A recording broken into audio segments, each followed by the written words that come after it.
Halo semuanya, gimana kabar kalian? Mudah-mudahan kalian sehat selalu di rumah ya. Kali ini kita akan bahas soal UMUGM lagi, ngelanjutin dari yang kemarin. Kemarin kita udah sampai soal nomor 9. Nah, sekarang kita ke nomor 10, materinya tentang persamaan kuadrat. Nah, persamaan kuadrat ini hampir tiap tahun di UMUGM selalu ada ya. Tahun kemarin juga ada, tahun 2019. Di masuk PTN lain juga selalu ada, di SIMAK, di apapun gitu, di UTBK bahkan ya, sebelum sekarang yang TPS doang gitu.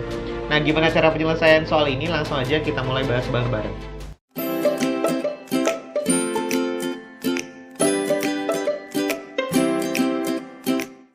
Halo anak-anak. Oke, langsung aja kita mulai pembahasan soal ini ya, nomor 10 ini. Persamaan kuadrat. Nah, persamaan kuadratnya saya tulisin dulu teorinya ya. Teorinya gini bro. Teori persamaan kuadrat. Jadi kalau ada persamaan kuadrat, PK AX kuadrat ditambah BX ditambah C sama dengan 0. Akarnya adalah X1 dan X2 ya. Maka X1 ditambah X2 adalah negatif B per A. X1 dikali X2 adalah C per A. Dan yang umum cuma dua ini ya. Ada satu lagi yang mungkin perlu kalian ketahui. X1 dikurang X2 adalah plus minus akar D per A. D-nya itu B kuadrat min 4AC. D sama dengan B kuadrat min 4AC. Diskriminan. Nah, ini teori yang akan kita gunakan untuk menjawab soal di atas ini ya. Soal di atas itu. Nah, ini kan soalnya gini. Jika alfa dan beta adalah akar-akar persamaan kuadrat, X kuadrat dikurang dalam kurung A plus 5X ditambah 5A sama dengan 0, maka nilai minimum dari A kuadrat ditambah beta kuadrat, alfa kuadrat ditambah beta kuadrat. Nah, tadi ini akar-akarnya adalah alfa dan beta. Di sini yang teori yang saya tuliskan adalah X1 dan X2. Itu hanya masalah simbol ya, nggak masalah gitu. Itu hanya simbol. Jadi ini sebagai X1, ini sebagai X2 gitu. Alfanya X1, betanya X2, nggak masalah. Nah, di teori yang saya tulis itu belum ada yang X1 kuadrat ditambah X2 kuadrat, belum ada gitu kan bro. Nah, gimana cara menyelesaikannya? Oke, jadi kalau X1 kuadrat ditambah X2 kuadrat itu didapatkan secara aljabarnya sama dengan X1 ditambah X2 dikuadratkan dikurang 2 kali X1 kali X2. Nah, ini tadi bisa ditulis negatif B per A dikuadratkan dikurang 2 kali C per A. Nah, itu yang kita gunain nanti.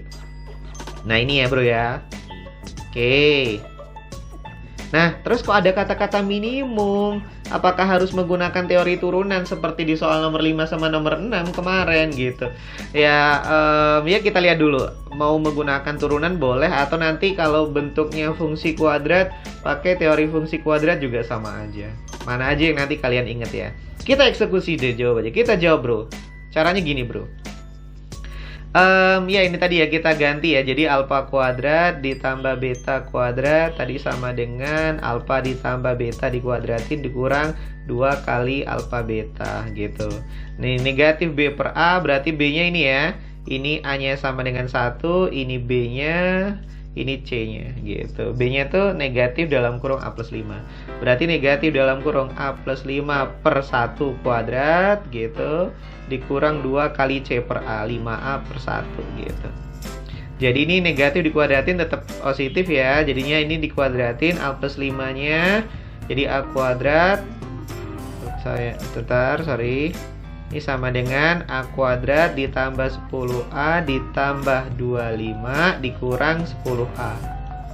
Gitu ya. Nah, ini. Terus 10A-nya habis per satunya nggak usah tulis ya. 10A-nya habis bro. Berarti tinggal A kuadrat ditambah 25. Nah, ini bentuk fungsinya. Nah, yang ditanya minimumnya berapa sih minimum ini? Ini minimumnya berapa sih gitu. Nah, caranya gini bro. Kan ini bilangan kuadrat ditambah dengan 25. Bilangan kuadrat paling kecil, kuadrat itu kan selalu lebih dari atau sama dengan 0 ya. Kuadrat itu bilangan kuadrat lebih dari atau sama dengan 0. Jadi bilangan kuadrat terkecil adalah 0. Didapatkan dari 0 kuadrat. Jadi yang ditanya nilai minimum, nilai terkecil. Berarti yang kita pakai yang 0 tadi ditambah dengan 25. Jadi jawabannya berapa? Ya 25 gitu. Jadi nilai minimumnya sama dengan 25. Selesai. Gitu, minimumnya sama dengan 25. Berarti A kuadrat itu lebih dari sama dengan 0, artinya minimumnya sama dengan 0. Jadi kalau A kuadrat ditambah dengan 25, berarti minimumnya sama dengan 25. Gitu. Mau pakai teori fungsi kuadrat juga boleh, mau pakai min B per 2A juga sama aja, nanti dapat A-nya 0 gitu. Jadi A-nya 0 nanti dapat A-nya 0 dimasukin ke sana ya dapat 25. Mau pakai turunan pun juga sama, mau pakai turunan pun sama. Jadi misalkan diturunin sama dengan 0 juga sama aja. Gitu. Jadi nanti dapatnya A-nya juga 0. A-nya 0 dimasukin, hasilnya juga minimumnya 25. Nah itu secara logika juga bisa dicari gitu ya. Itu di persamaan kuadrat yang dicampur dengan materi fungsi kuadrat atau materi turunan di nomor 10. Nanti di nomor 11 di video berikutnya aja. Kalau kalian mau nanya soal silahkan komen. Kalau seandainya ada koreksi atau ada saran silahkan komen juga. Mau minta request soal juga silahkan komen. Oke, cuci tangan sampai bersih, cukup sekian, terima kasih.